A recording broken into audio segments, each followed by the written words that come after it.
Good day, students. Now let us talk about the unpacking the self. First question: what makes up the self? Well, as we know, it is very hard to answer that question, especially that there is no single aspect that makes up the self. Thus, it cannot be broken down into a simpler form or into simplest form because as we have tackled before, as we grow older, those experiences that we have or that we are experiencing in our lives will mold us as a better person or as a new individual that we don't think we can be. So experiences mold us to become a better person or worse depending on the situation. So our self is can be described or it can be described based on our characteristics, and it is not limited to what is visible on our naked eye. So as we have discussed before, the philosophical view of self, that what you are in your physical appearance is not who you are, is not who you really are. So there is no single aspect that makes up the self. That is the thing that you should remember. Now we have here two factors that affect our physical self. We have the nature and nurture. Nature or nurture, or it could be heredity and the environment. So heredity or nature, and then environment or nurture. One concrete example of this, for heredity, it is the genetics or your heredity, the parents that you have. For example, if you are a brown-eyed person, you have this brown eye, so that is not because of your environment, that is not because of your friends, that is because of your heredity. So that is the reason why you have that certain attribute of yourself. Now if your family doesn't like playing basketball, and then here comes that you enroll in your school, and then you have friends, and then your friends told you that playing basketball is really good.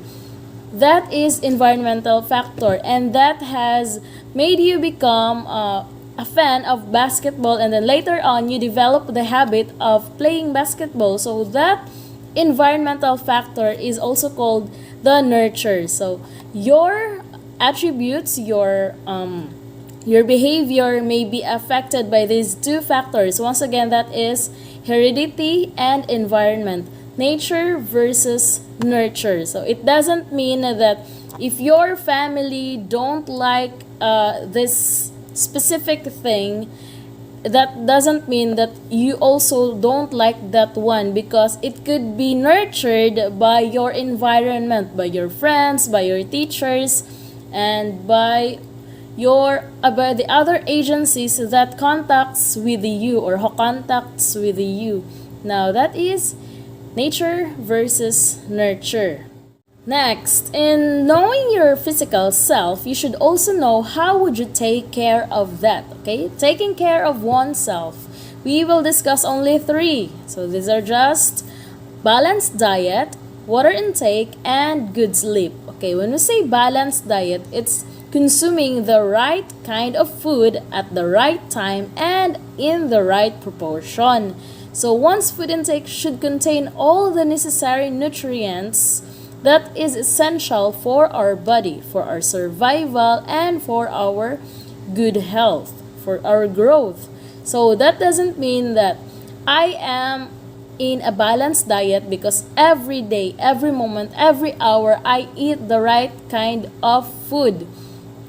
It's the whole plate. So, nauubos ko yung isang buong plato ng mga masusustansyang pagkain every hour. So, would that be good? No, that is not good because it is not balanced. It is not in the right proportion, and it is not in the right time. Again, if you mean, when you say balanced diet, it's consuming the right kind of food at the right time and in the right proportion. So, this practice prevents malnutrition and diseases. So, it would also prevent obesity, because obesity will lead to sickness like high blood pressure, and others. So if you do balanced diet, you will keep yourself physically healthy, emotionally healthy, and you would be socially healthy. So that's how balanced diet could give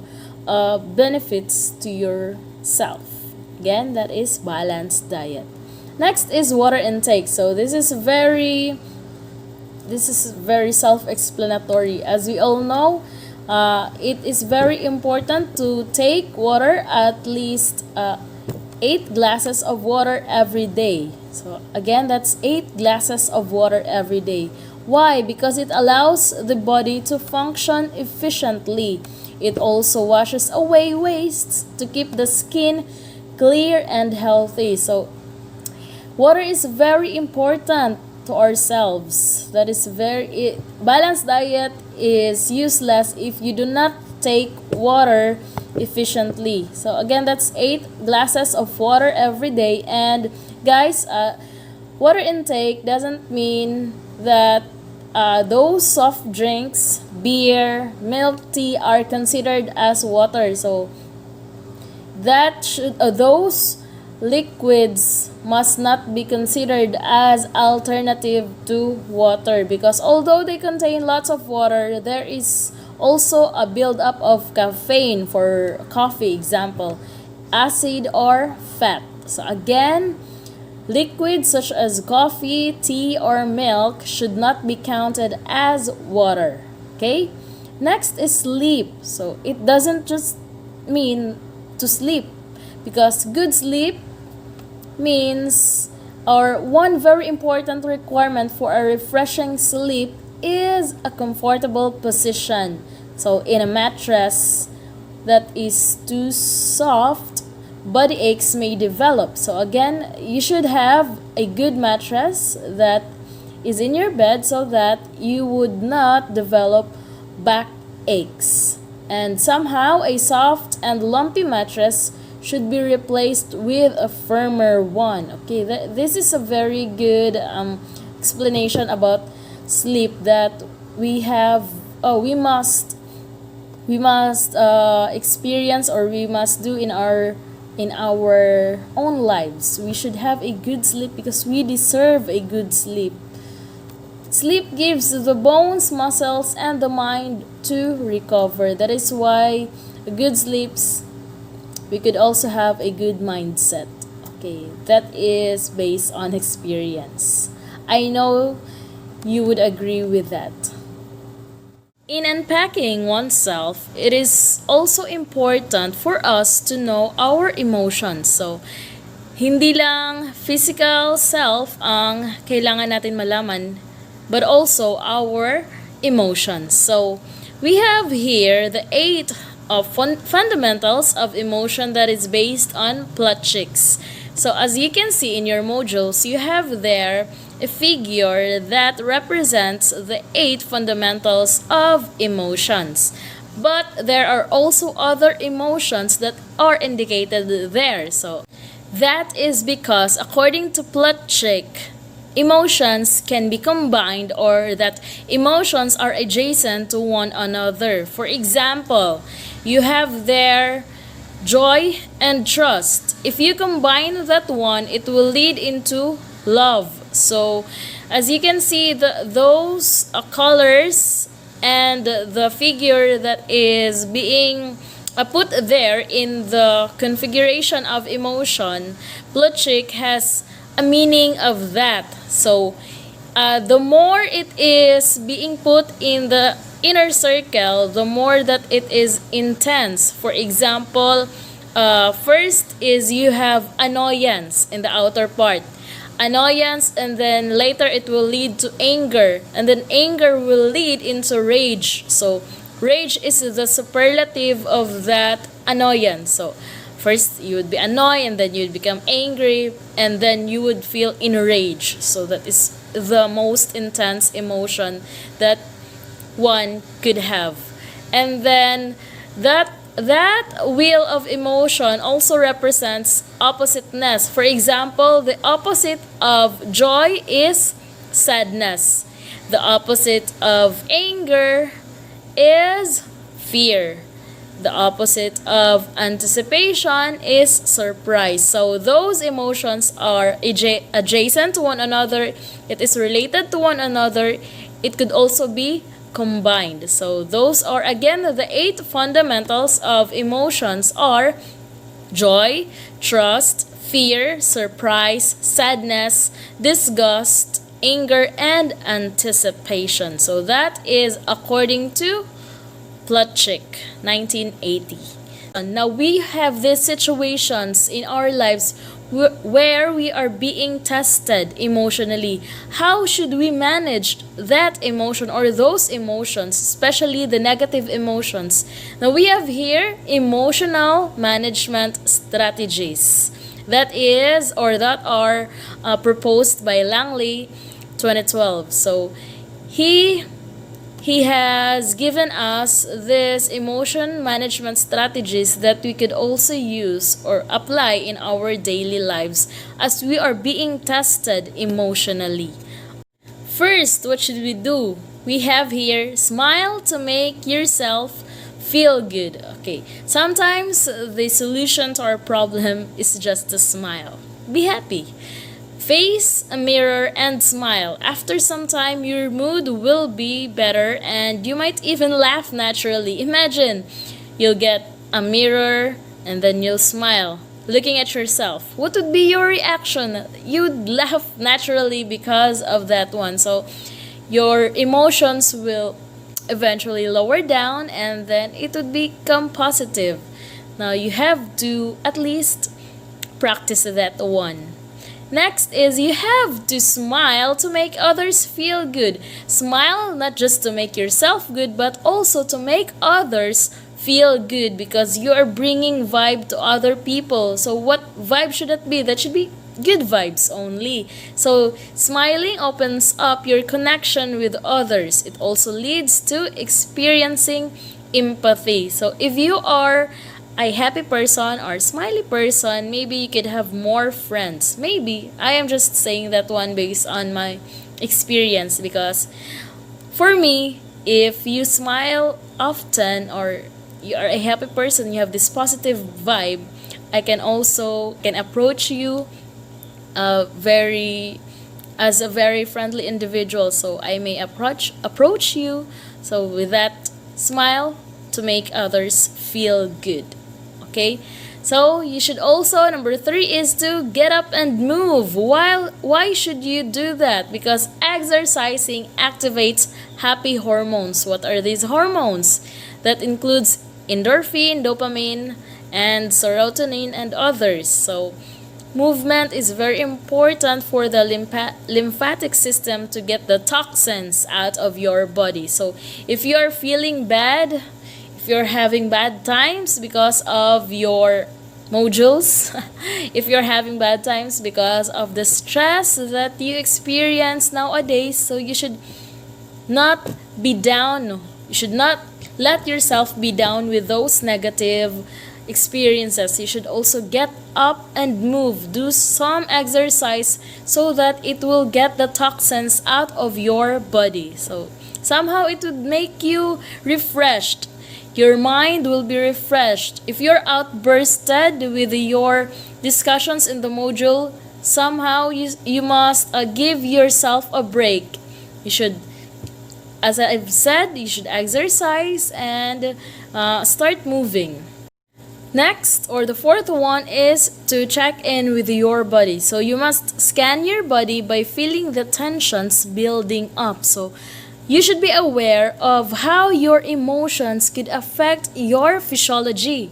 Okay? For example, there is an emotion like nervousness. When you're nervous, you become sweaty. So if you're aware of that one, the next time around that you think you are going into a situation wherein you will feel nervous or tension, you would bring a napkin with you or a towel so that you will not be sweaty. It will not affect, hindi mahahalata na kinakabahan ka kasi alam mo na, you have already scanned your body of how you feel, of how it affects you physically, how emotion would affect you physically. So that is very important to check in with your body. The fifth one is to physically remove the tension. If you feel tense in your arms, go shake them. So that's how you simply remove the tension. If you are having tension in your chest, then breathe deeply. Okay? Stretch and breathe deeply.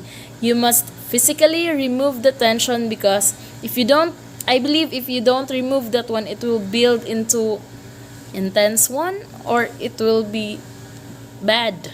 It will worsen from time to time. So you must physically remove the tension. Again, get up and move. Remove the tension that has been affecting your body. Next is to breathe. So that's number 6. You have to breathe. Performing a diaphragmatic or deep breathing by contracting your diaphragm. So if you are very angry, if you are in a rage, so you must breathe. Okay, just breathe. Because if you are breathing accurately, if you do that exercise for at least 60 seconds, just try 60 seconds. The body cannot sustain anger when you are breathing deeply. So other people, if they are really angry, they would not talk.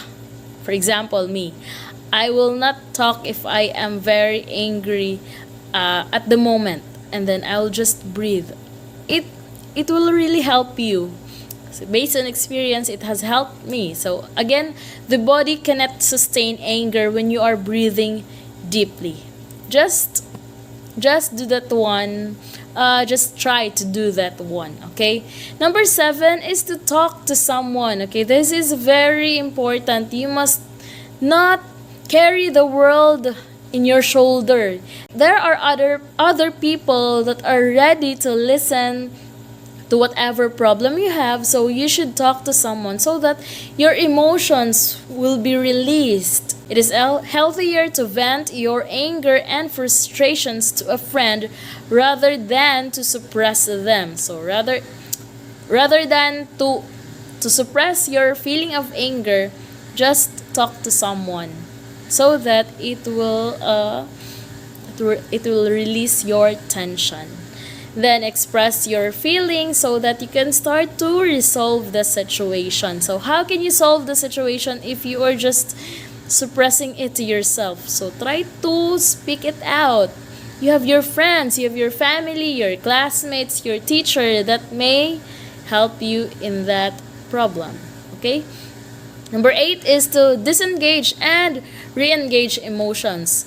You should learn to park your emotions to deal with it at a later time, but do not avoid them. Okay, for example, you've been hurt so much, okay? Nasaktan ka. So, accept that you are being hurt. Accept na nasaktan ka. But you should not be down by that feeling. Accept that you are being hurt, acknowledge that one, and then utilize your emotional intelligence to improve them. Okay, I've been hurt so much. Maybe next time I will try to become a stronger person emotionally. Okay? Learn to park your emotion and then deal with it at later time. So I acknowledge that I have been hurt. So next time I will not be soft-hearted. I must learn to be open-minded so that I will not be hurt easily. Okay? Disengage and re-engage emotions. Next is to label your emotions. Label is very important. After acknowledging your emotions, label them. This activity reduces the intensity of your emotions. Okay? How? For example, you could not understand how you feel when you enter a situation. And then, label your emotion. You must learn to label it. For example, I am angry at the moment. If I am angry now, I will not speak. Okay? So, some experiences will really test you. There are really situations that will make you angry at some point in your life. So, if you know how would you feel How do you feel? Am I happy now or am I angry? If I am happy, then I must not be I must not be negative to other people. So if you are happy, then go spread positivity. If you're angry, don't let angriness consume you. So you should know what are your emotions. And you should label your emotions for others also. If you can sense someone that is angry with you, you should know how would you interact with that person, okay? For example, someone is very angry and then you approach them happily. Would you think that person would be happy of what you are doing or not? So it depends upon the person. But you should learn to label your emotions for others. Okay, that is very important. Label your emotions for yourself and for others.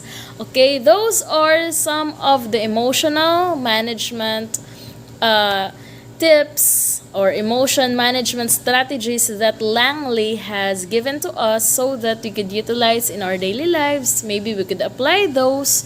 I'm not saying that those are really effective, but maybe because some of those have been tried by me, so as experienced, okay naman. So, nai-ease niya yung tension na nafe-feel mo na ng emotions mo. Okay?